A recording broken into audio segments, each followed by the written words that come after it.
Sărut mâna, bună ziua, bine v-am găsit. Vă mulțumesc că ați răspuns invitației mele la această conferință de presă. Am dorit să fac această întâlnire cu dumneavoastră pentru a transmite prin intermediul presei celor interesați câteva aspecte cu privire la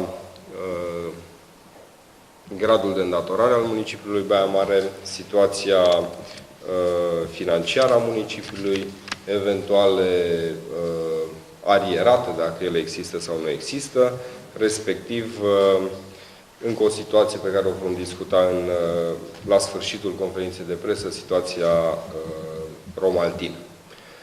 Am dorit, în altă ordine de idei, să fac această conferință de presă și să transmit aceste informații pentru ca unii să își noteze și să învețe, chiar dacă sunt economiști sau au alte profesii, dar în special cei care sunt economiști ar trebui să se întoarcă puțin la lucrurile pe care le-au învățat prin facultate. În rest, nu pot să acuz pe cei din alte profesii că nu înțeleg sistemul de calcul al unui grad de îndatorare. Dar asta nu înseamnă că oricine nu poate să întrebe și nu poate să se documenteze. E foarte important, indiferent că suntem parlamentari ai României, deputați sau suntem simpli cetățeni, să ne gândim că ceea ce spunem poate avea un efect asupra comunității și mai mult decât atât, e destul de periculos să dezinformezi, să aduci acuze atunci când ești într-o postură publică și ele să nu se materializeze sau să nu se confirme. Vreau să intrăm direct în povestea gradului de îndatorare. Am fost nu neapărat acuzați, dar s-a transmis o informație falsă, tendențioasă, la una dintre conferințele de presă politice. Văd că politica asta cam încețoșează mintea unora, cum că municipiul Baia Mare ar avea un grad de îndatorare de 26%. Știți foarte bine, și dumneavoastră cei din presă și cetățenii, faptul că un credit pe care l-a contractat Primăria Baia Mare de 50 de milioane de lei în trecut, undeva în anul 2008, nu a mai fost utilizat. Așadar, suma respectivă nu mai intră în gradul de îndatorare. Din această perspectivă, în 2009, într-adevăr, pe baza graficului cu această sumă inclusă, am fi avut în 2013 un grad de îndatorare de 26%. Pe baza veniturilor din anul 2009. La 31/12/2012, situația este cu totul și totul alta. Nu mai avem un credit de 50 de milioane de lei pentru că nu l-am utilizat. Astfel că v-am comunicat la începutul anului că avem un grad de îndatorare de 9%. V-am mințit. Avem un grad de îndatorare de 8,58%. Nu 26, nu 9, ci 8,58. Ar fi cazul ca cei care vorbesc fără să cunoască, să pună burta pe carte și să învețe. Pentru că în manualele pe care aceste personaje ar fi trebuit să le studieze prin facultate, scrie așa, că în calculul gradului de îndatorare intră veniturile proprii, asta înseamnă impozite și taxe locale, plus cote defalcate din impozitul pe venitul global, din care scădem veniturile din vânzări de bunuri. Limita de îndatorare este 30% pentru unitățile administrativ-teritoriale. Serviciul anual al datoriei publice înseamnă rate rambursate, plus dobânzi și plus comisioane. Gradul de îndatorare se calculează prin serviciul anual al datoriei publice, împărțit la veniturile proprii, ori 100. Aceasta este formula gradului de îndatorare.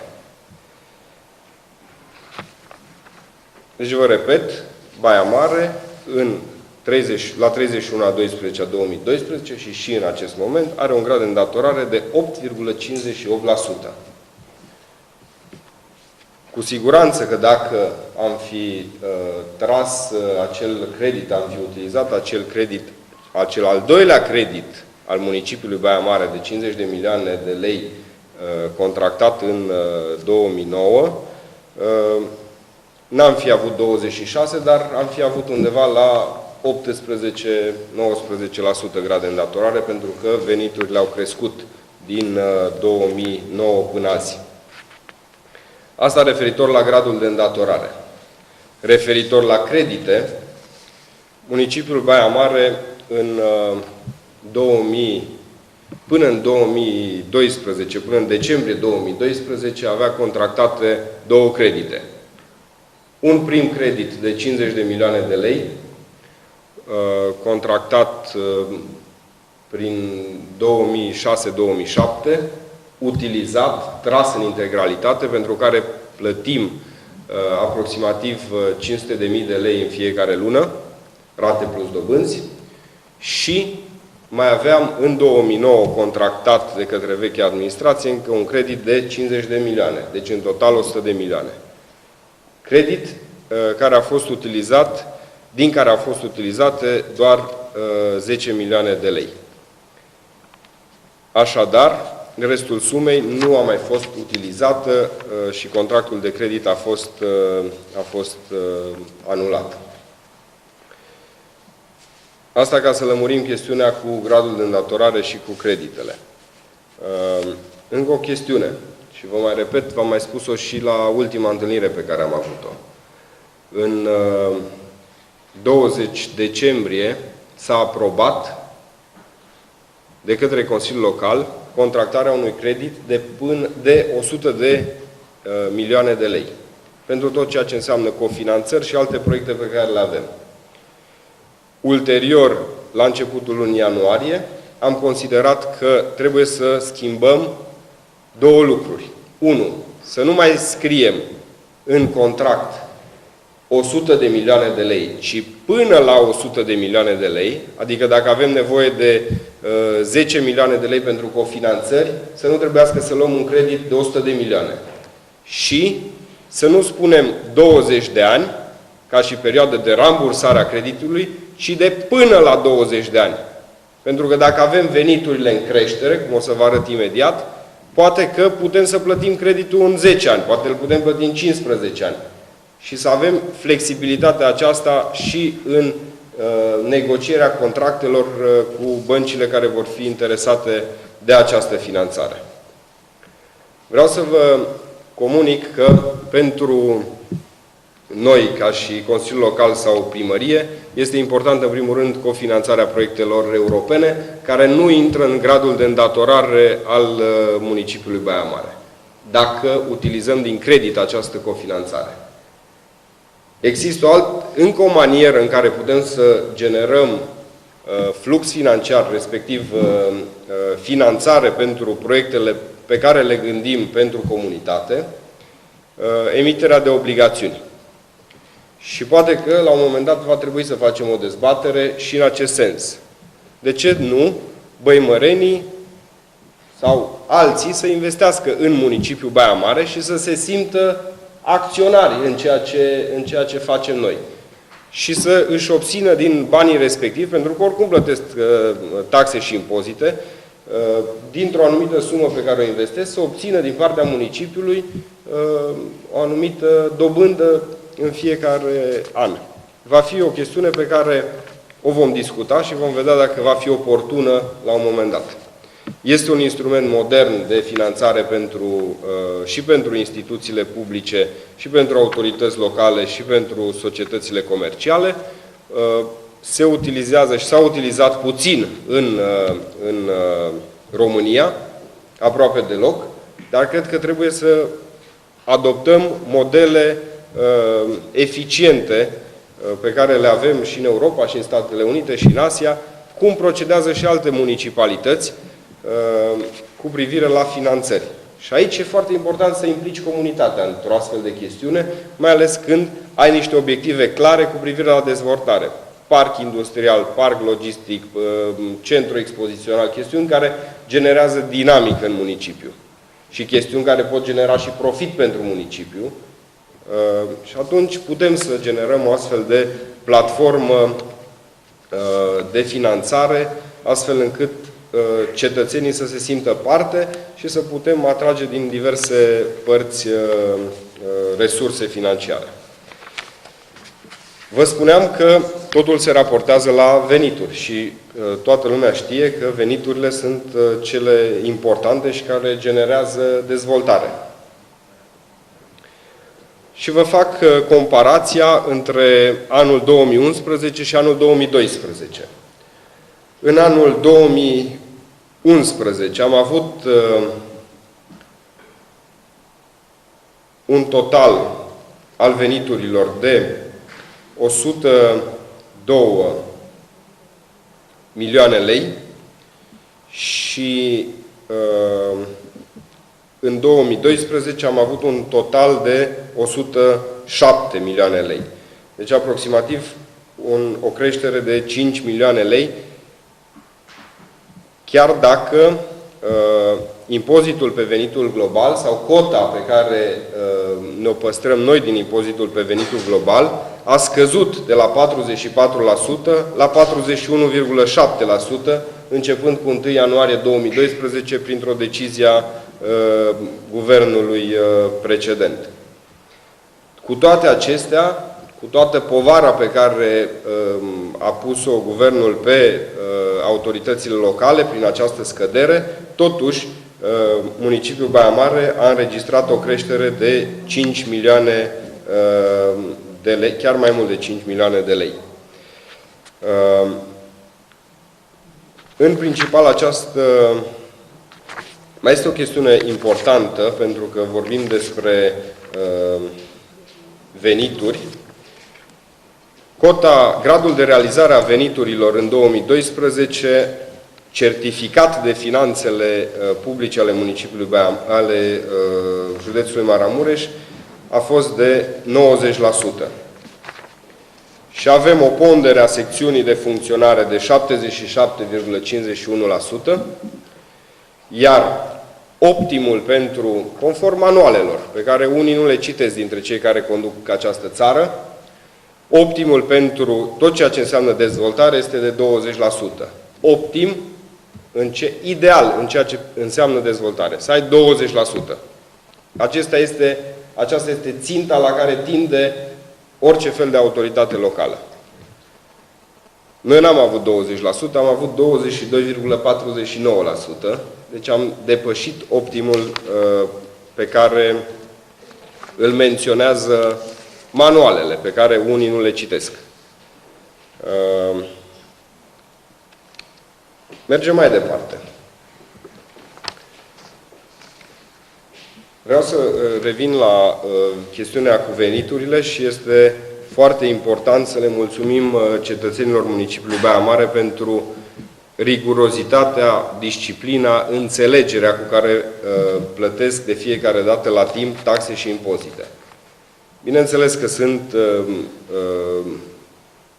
situații dificile, sunt societăți comerciale aflate în situații dificile, cărora le este greu în acest moment să plătească taxe și impozite, înțelegem acest lucru, dar înțelegem și faptul că încearcă eșalonări, încearcă alte maniere în care să plătească într-un mod corect și disciplinat aceste impozite.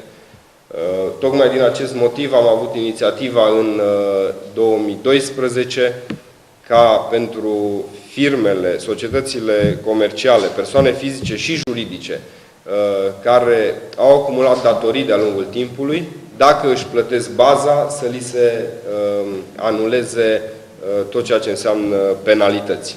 Lucrul acesta s-a întâmplat, nu se va mai întâmpla în acest an, pentru că mi se pare absolut normal să respectăm pe cei care plătesc la timp, corect, taxele și impozitele. A fost o chestiune în care am dorit într-un fel să și curățăm tot ceea ce înseamnă contabilitatea veniturilor din taxe și impozite a Primăriei Baia Mare și să eliminăm sume mai mici sau mai mari și să încercăm să recuperăm sume la care n-am visat niciodată că vor putea fi recuperate.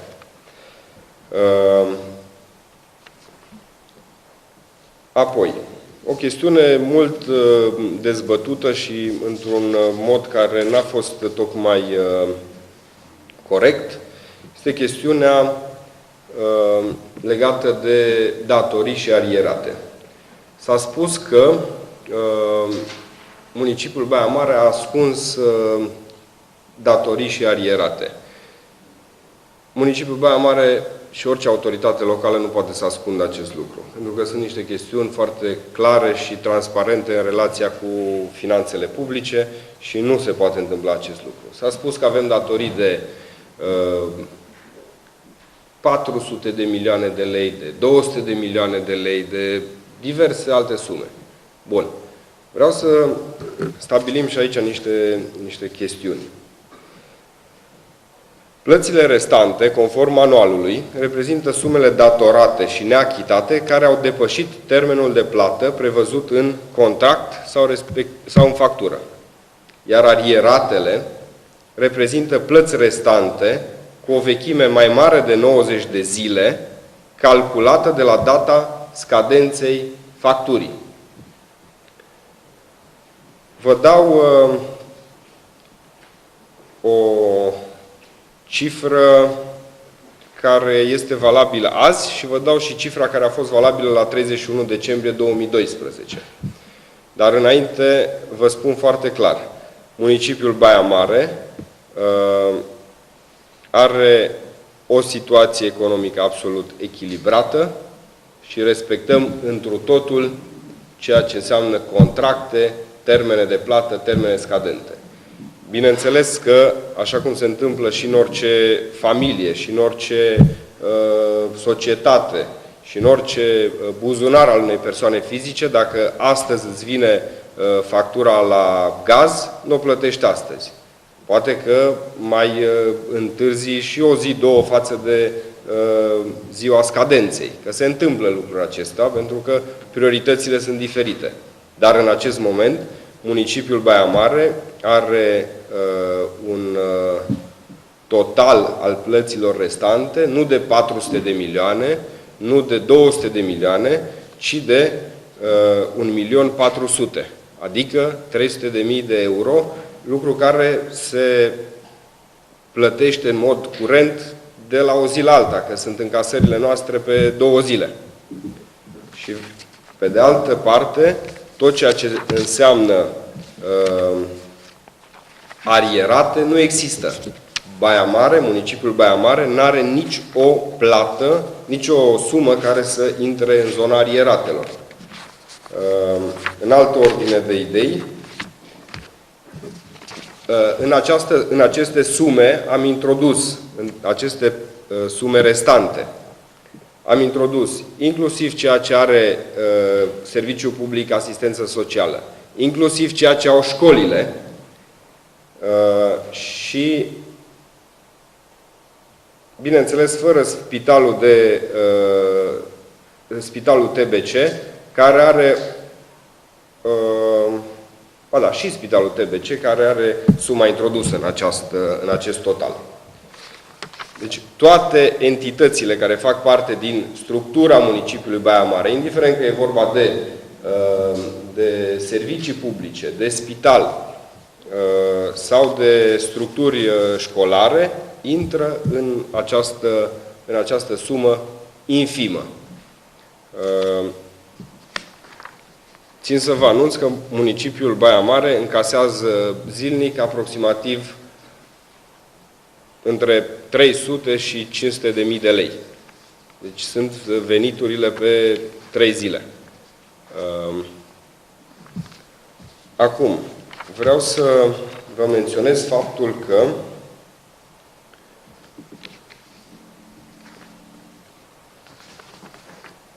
avem așa.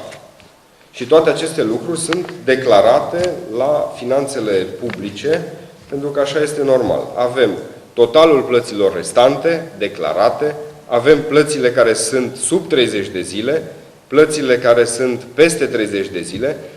Vreau să vă spun că toate aceste scadențe intră în zona de sub 30 de zile. Deci nu sunt chestiunile curente. Nu există nici o factură de peste 90 de zile neachitată, nu există nici o factură de peste 120 de zile și așa mai departe. Toate aceste plăți restante sunt către furnizori, creditori din operațiuni comerciale. Și în mod normal, până la sfârșitul lunii, aceste sume se echilibrează. Mai există și o situație în care nu întotdeauna la termenul potrivit, de exemplu, cei din sistemul de învățământ ne transmit facturile la plată. Și e important pentru noi să prioritizăm plățile pe care le facem. Dar important este că municipiul Baia Mare nu are arierate, municipiul Baia Mare nu are plăți restante mai mari de 30 de zile. Ceea ce arată sănătatea pe care o are din punct de vedere financiar municipiul nostru. În altă ordine de idei, ca să mai explicăm încă o chestiune. Sunt câteva categorii de lucrări pe care le realizăm și le plătim într-un termen de 30 de zile, 60 de zile sau 90 de zile. Sunt lucrările care au valoare mare. În principal, lucrările la reparațiile de drumuri. Municipiul Baia Mare și orice fel de municipiu are, sau orice fel de autoritate locală, are două momente de vârf într-un an în ceea ce privește încasări de taxe și impozite. Ianuarie-martie, respectiv sfârșit de martie, respectiv septembrie-octombrie. Și mai este în zona lunii decembrie încă o perioadă în care se mai înregistrează un aflux de plătitori de taxe și impozite. Avem o perioadă foarte scăzută, iulie-august. Sunt lunile unde se poate lucra la drumuri, la tot ceea ce înseamnă construcții, reparații și așa mai departe. Dacă nu am un flux financiar, în perioada aceasta de 2-3 luni, când e posibilitatea maximă ca să lucrezi din punct de vedere tehnic, vremea îți permite să faci astfel de lucrări de asfaltare, de betonare, de reparații de drumuri curente sau capitale, faci doar întreținere și nu mai dezvolți cu nimic din punct de vedere al infrastructurii municipiul. Din acest motiv, calat și pe fluxul financiar pe care ni-l dorim, facem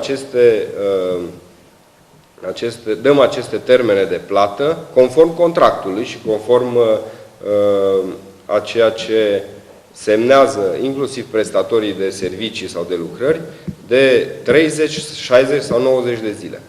Și mi se pare absolut normal și cei din domeniul privat înțeleg acest lucru, pentru că e important ceea ce ai făcut în iulie să plătești în septembrie.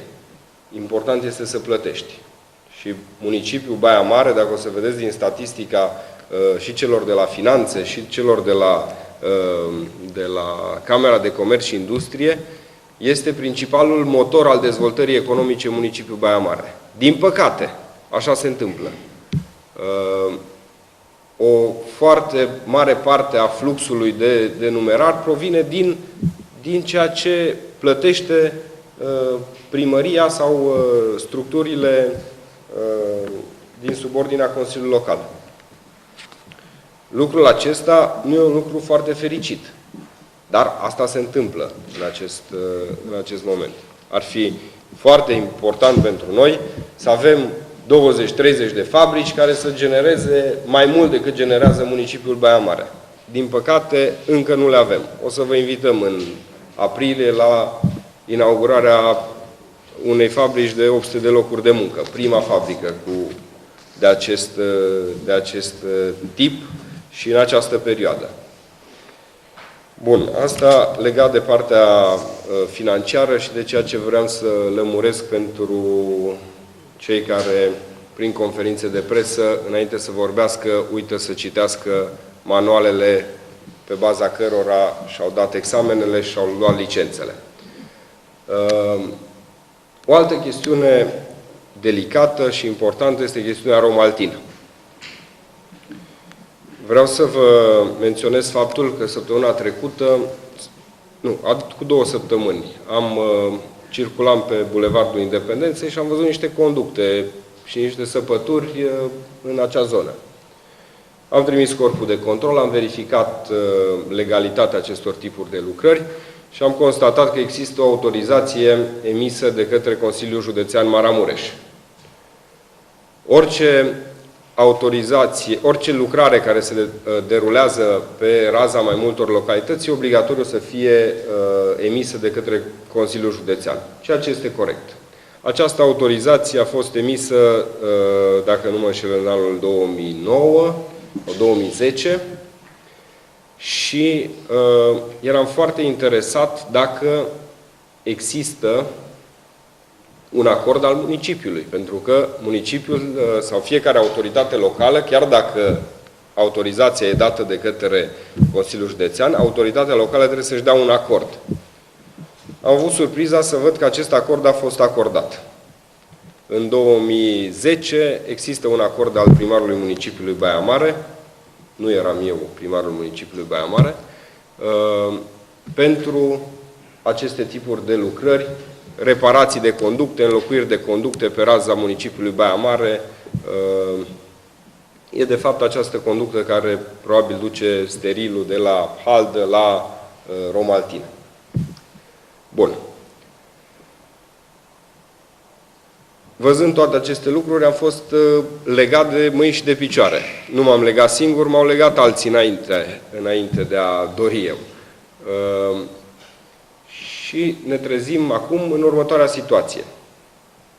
Și singura variantă pe care o avem este să generăm prin planul urbanistic general pe care noi îl elaborăm în acest moment, o zonă, respectiv zona Romaltin, ca zonă de locuit, zonă de servicii și nu zonă pentru industrie. Sau să generăm o zonă de reconversie. Pentru acest lucru am transmis o invitație celor din conducerea societății Romaltin pentru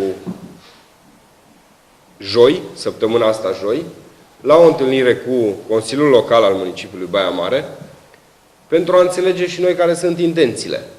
Că deocamdată văd doar o activitate așa după gard, ascunsă. Se întâmplă, te trezești de dimineața până seara că se întâmplă câte ceva. Și nu vezi niciun fel de declarație de intenție. Da, vrem să facem o anumită activitate, să prelucrăm ceva sau să ecologizăm ceva într-o anumită perioadă de timp. Sau vrem să facem activități mult mai ample din punct de vedere al mineritului. Eu nu vreau să acuz, nici nu vreau să dau dreptate, dar vreau să știu ce doresc acești oameni. Am înțeles că s-a modificat acționariatul acestei societăți. Nu ne interesează care sunt acționarii, dar ne interesează intențiile lor. Intențiile lor declarate. Și primul pas pe care trebuie să-l facă, având în vedere trauma pe care o are municipiul Baia Mare vis-a-vis de poluare, este să aibă o primă discuție cu reprezentanții comunității. Și reprezentanții legale ai comunității sunt consilierii locali. Să veniți și dumneavoastră, cei din presă, să participați la aceste discuții și să vedem ce doresc, cum doresc să facă, ce garanții oferă, ce plus avem pentru comunitate dacă se întâmplă acest lucru, ce minusuri avem și să lămurim într-un mod corect, așezat aceste lucruri. Eu nu sunt un specialist în domeniu, nu pot să spun că acest lucru e bun sau rău. Nu sunt eu în măsură să spun treaba asta. Dar în acord cu ceea ce vor să facă acești investitori, trebuie să avem niște specialiști, o comisie care să ne spună și să ne facă o evaluare cu privire la riscurile la care ne expunem. Simplu fapt că Consiliul Județean sau un arhitect de la Consiliul Județean sau altcineva dă o autorizație, nu înseamnă pentru mine o garanție. Pentru că de 20 de ani s-au întâmplat tot felul de derapaje din cauza unor mari specialiști. Vreau să vedem profesioniștii din domeniu și să vedem pe zona de mediu ce se întâmplă, pe zona financiară ce se întâmplă și ce impact există și care sunt plusurile și care sunt minusurile. Dacă generează locuri de muncă sau nu. Pentru că altfel nu văd pentru municipiul Baia Mare oportun să se realizeze o astfel de investiție sau să se continue astfel de investiție. Mai mult, am demarat o procedură de verificare a unor acte legale emise de către instanțe după ce a existat acel accident de la Auro, de la Bozânta, din 2001, dacă nu mă știu, 2000. Pentru că există o anumită discuție cu privire la o condiție pe care a pus-o instanța, ca doar o anumită cantitate de steril să poată să fie în viitor prelucrată în această zonă. Vrem să știm dacă e așa și vom analiza toate actele și dacă e așa, să vedem dacă e respectat în planul de dezvoltare, e respectată această cantitate. Pentru că dacă îți spune instanța să prelucrezi 1000 de tone și tu prelucrezi și ai în calculele tale 50.000 de tone, e o problemă. Deci trebuie să vedem clar, transparent, ce vor acești oameni să facă. Asta referitor la Romaltin. Nu vă pot spune acum ora la care joi ne vom întâlni, dar nu va fi o întâlnire cu ușile închise între consilieri și respectivi reprezentanți, ci va fi o întâlnire inclusiv cu presa, pentru că așa mi se pare normal să se întâmple. Eu știu că... Eu sper că o să vină, altfel vom vedea. O secundă că intrăm în zona discuțiilor imediate. Încă o chestiune de final lămuritoare pentru unii mai agitați din zona celor care conduc România, respectiv deputații. Așa. S-a vorbit despre bugetul municipiului Baia Mare. Ca și primar al municipiului Baia Mare aș dori foarte mult, pentru că nu avem încă cunoștință și nu a fost publicat bugetul național. Aș vrea să știu care sunt sumele pe care ar trebui, estimativ cel puțin, să le trec în buget pentru municipiul Baia Mare. Domnii aceștia deputați ce au făcut ei pentru Baia Mare, ce au votat și să îmi trimită, e suficient și un SMS, să-mi trimită 1 leu, 5 lei, 10 lei, capitolele unde sunt aceste sume, ca să le pot introduce.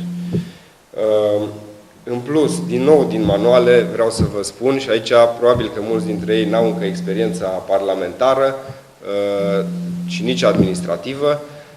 Primul pas este aprobarea bugetului național, el trebuie promulgat și de președintele României. Următorul, ceea ce nu s-a întâmplat încă, următorul pas este ca o altă entitate, respectiv Consiliul Județean, să aprobe bugetul la nivel județean, pentru a avea toate cotele pentru toate unitățile administrativ-teritoriale de pe raza județului și, în final, noi, autoritățile locale, unitățile administrativ-teritoriale, respectiv municipiile, orașele, comunele, ne aprobăm și noi bugetele după ce Consiliul Județean aprobă. Deci asta este ordinea legală pe care ar trebui și cei din Parlament să o învețe. E o chestiune pe care ar trebui să o noteze. Oricum voi face o sinteză a lucrurilor pe care vi le-am spus astăzi și o să le transmit și un material scris, că e bine să aibă, să se inspire din când în când și să mai citească